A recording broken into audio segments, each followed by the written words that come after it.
Become a channel member to gain early access to all FiveM scripting videos. Hey guys, it's Alpha, and in today's video I'm going to be showing you how to set up a ZapHosting server for FiveM.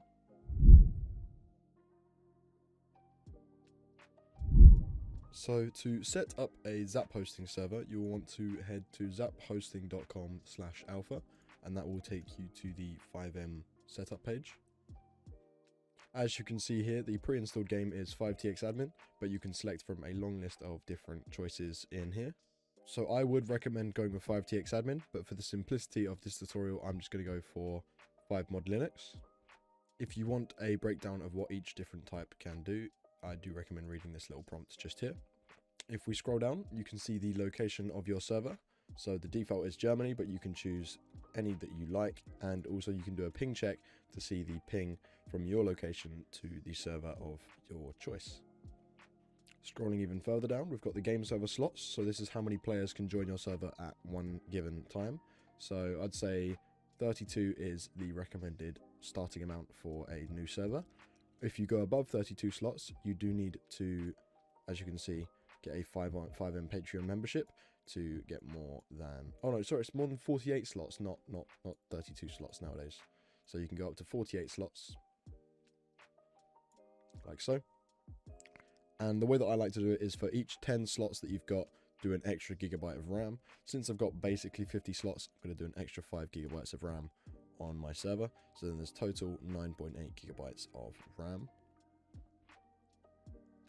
And the additional disk space, so this is useful for if you're streaming a lot of streamed assets like clothes, vehicles, map add-ons, all of that. If you're doing a lot of them, they tend to take up the most space out of all resources. So I'm just going to add an extra 75 gigabytes to my server. Here we've got settlement type, so you've got prepaid or contract. I'd recommend going for contract because it's cheaper and it just means you pay monthly for your server. Or if you don't want to pay monthly, you can extend your billing period. Let's say you wanted to pay quarterly or biannually or once a year. You do get discounts for paying for longer periods at a time. Here we've got the CPU and host server. So this is if you want to upgrade the hardware that your server's running on, it will increase the performance of the server. So I'm going to go for a premium one just so the server runs much faster.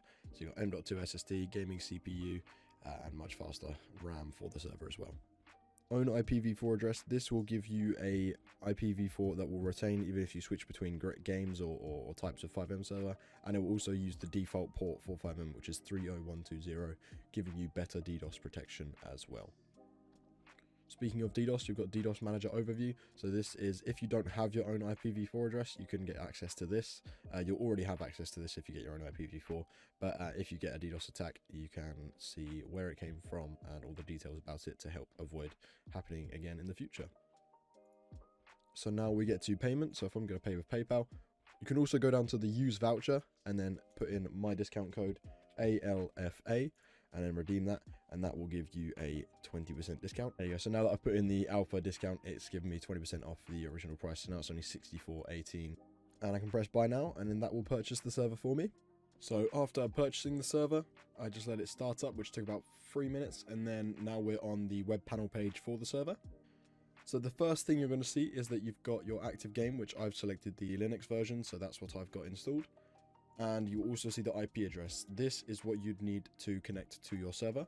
But as you can see right now, the server is offline. So I can press the big green play button to start the server up. But I'm not going to do that just yet because we just need to configure some things. Here we can see the location, status, and lots of other information about the server. And when it's online, we can see the CPU, RAM, and slot usage.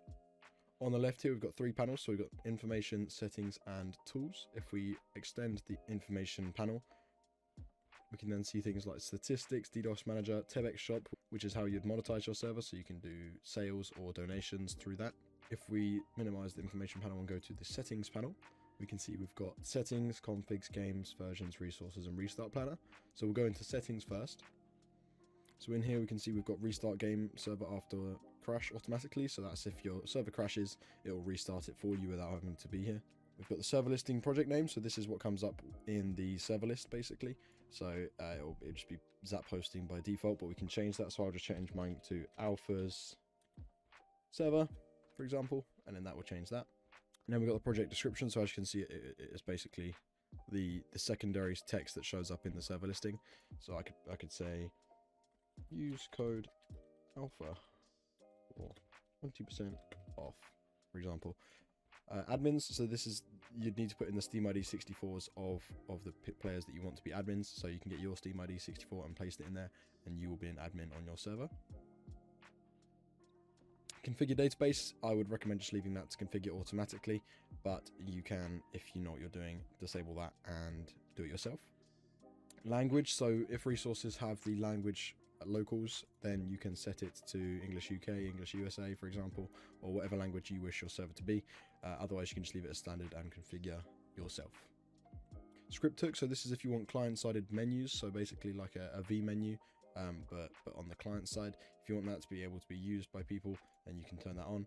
If you want it to be only your server resources that can be used, then turn that off. Server tags, so this is what people can filter by in the server listing. So if you've got a roleplay server, you could type roleplay, then you separate them with a comma. If you have an economy server, you can put economy, for example, and so on.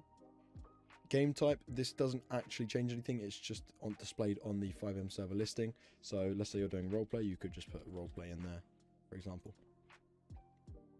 One sync, so if you've got more than 32 slots in your server, I recommend activating that.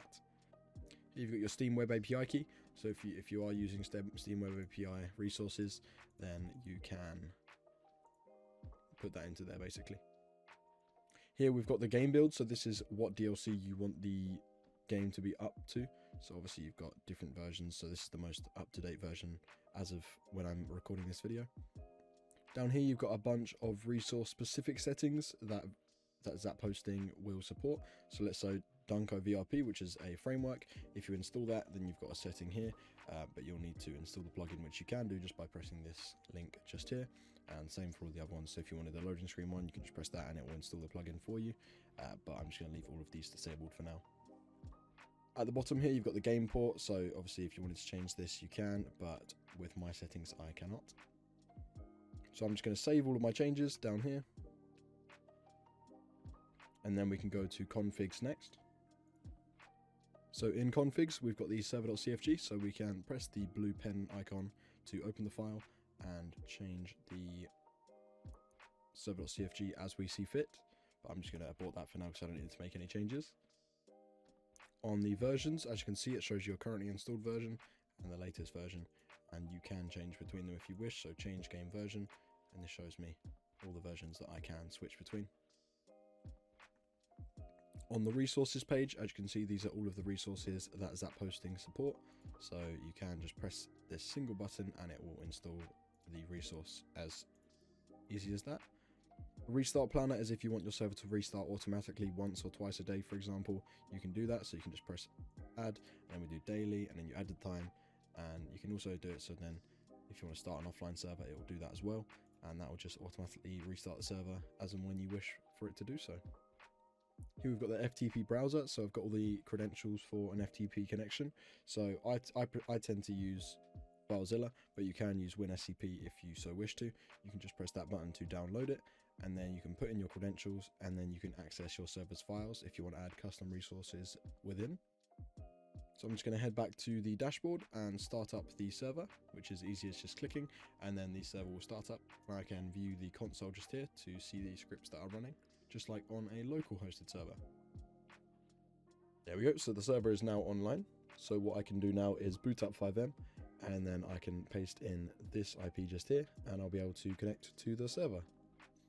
So as we can see here, when the server is in your listing, it will show the name of the server, and as we said earlier, it shows the description as well. Use code Alfa 20% off. So what you can do, obviously yours might not be here, is press F8 and type connect and paste the IP, and that will connect you directly to your server, and it may need to restart because it may be running a different game version.